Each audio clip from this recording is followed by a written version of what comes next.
And the Conservative Victory Tour continues tonight from Schuler Bookstore in Grand Rapids. We are in beautiful Michigan, where conservatives have gathered to tell the Obama administration that enough is enough. Our cross-country tour coincides with the release of my first book in 6 years. It's called Conservative Victory, Defeating Obama's Radical Agenda, which we now have found out will debut, much to the chagrin of the New York Times, #1 on their bestseller list this week. Thank you very much. And that is thanks to all of you. Now, Michigan is just one state that the radical liberal agenda has harmed. Now, Democratic Governor Jennifer Granholm's 38% approval rating is one of the lowest in the entire country. Now, meanwhile, the state's unemployment rate is the nation's highest, 14.1%. But change may be just around the corner. Granholm's hand-picked successor, and that is the Lieutenant Governor, John Cherry, dropped out of the race because, well, he couldn't raise enough money. But things on the Republican side look much brighter. Michigan Congressman Pete Hoekstra is leading the pack and running ahead of all of his potential Democratic challengers. Real Clear Politics has him polling 10 points ahead of Michigan House Speaker Andy Dillon, and an epic MRA poll has him topping Lansing Mayor Virgil Bonero by 13. So things may be changing soon here in the great state of Michigan. And joining me now with his take on how to revive this state is the man himself, Congressman Pete Hoekstra. Congressman, how are you? Good to see you. They're doing just great. Good to be with you, Sean. We got a lot of fans here. Absolutely. Welcome to Grand Rapids. It's great to be in Grand Rapids. You know, Grand Rapids is doing a lot better than the rest of Michigan. And 14.1%. Now, that doesn't include the underemployed. Right. That doesn't include the people that have stopped looking for work.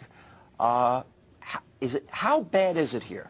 It's really ugly. You go around this state, and I'm doing 100 different jobs across the state. I'm at about 30. Mm-hmm. And yesterday I was in a dental clinic offering free dental care to people who are indigent. You're a dentist? I'm not a dentist, but okay. I did develop some x-rays yesterday, and I provided some expert critique on where I thought the drilling should go and those kinds of things. But it's hard. You got people there who want to work.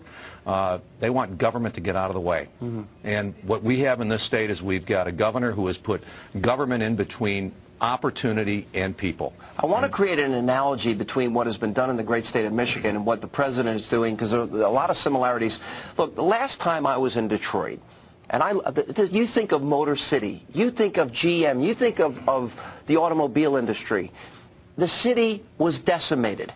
They're selling homes now. There was one report for $100 in Detroit. They're talking about bulldozing entire neighborhoods. 30,000 homes. 30,000 homes because the population is left because they can't get jobs. What exactly went wrong? Is this what happens when you put liberal politics, bad union politics together? Is this the same thing that's happening in Washington? What happened in Michigan is you got government in the way. Government is being a barrier between people and opportunity. What does that mean? It means that all across the state there are people who want to invest in this state. They want to create jobs in this state. We've made it hard to do business. You can't transfer a liquor license. You can't expand your business. You can't put in a truck well. It requires months and months of permitting, excessive cost. We've got a bloated bureaucracy in the state that costs this state too much money. All these people around us, they're paying for it. And then we have a tax code which penalizes investment, which penalizes job creation. It makes it expensive to do business here. When Granholm raised taxes, what was it, about two and a half, 3 years ago? It was 2 years ago? You all remember. Remember she promised revenues to the government are going to go up. Yeah. Revenues to the government plummeted. They plummeted. Here's her work of art, Michigan Business Tax. There it is, right there. And take a look at it, because it's going away. All right? This is going away. We're going to make this if we get government out of the way, we will make Michigan a magnet for investment. We've got all kinds of resources, all kinds of skills that we can build a new Michigan off of, and we just need to get this kind of stuff off of the tax, off of the off of the books. All right, so let's talk about the similarities. 14.1% unemployment here. We see unemployment around the country is 9.7%. Even we got a jobs report today. We lost more jobs at a time when the government is hiring a million census workers.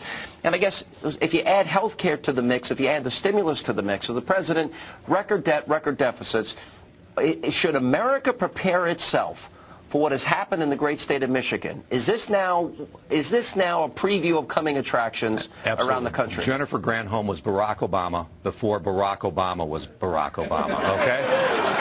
You know,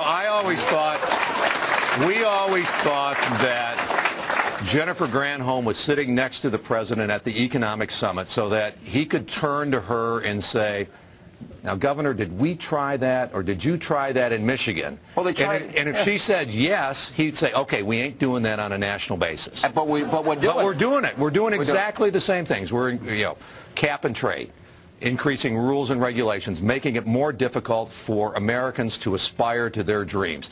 You know, we're increasing taxes with health care. We're making government bigger. You know, we're doing on a national scene exactly what Michigan has been doing for the last 8 years. That's why your tour is so great. We need to stop it, or the rest of the country will look like like Michigan. I am convinced that this president, with Nancy Pelosi, this government, I'll even call it this regime, ladies and gentlemen. All right, thank you. I think they're so detrimental. If we don't kick them out, Pelosi, Reid, Obama, and fire them, there will be irreparable damage to the country because their policies are so radical and so out of step. And I think the answer is very simple. I think you got it. You cut taxes. You pull your belt tight. There's not a person in this audience that if they don't hit tough economic times, they find ways to bring in more revenue and spend less money. Why can't the government do that simple thing? In this state, this fall, state employees are going to be getting a 3% pay increase. They are now becoming an elite workforce in our state. Working for the government needs to be a good job, but it can't be the best job. No one else in Michigan is getting a raise.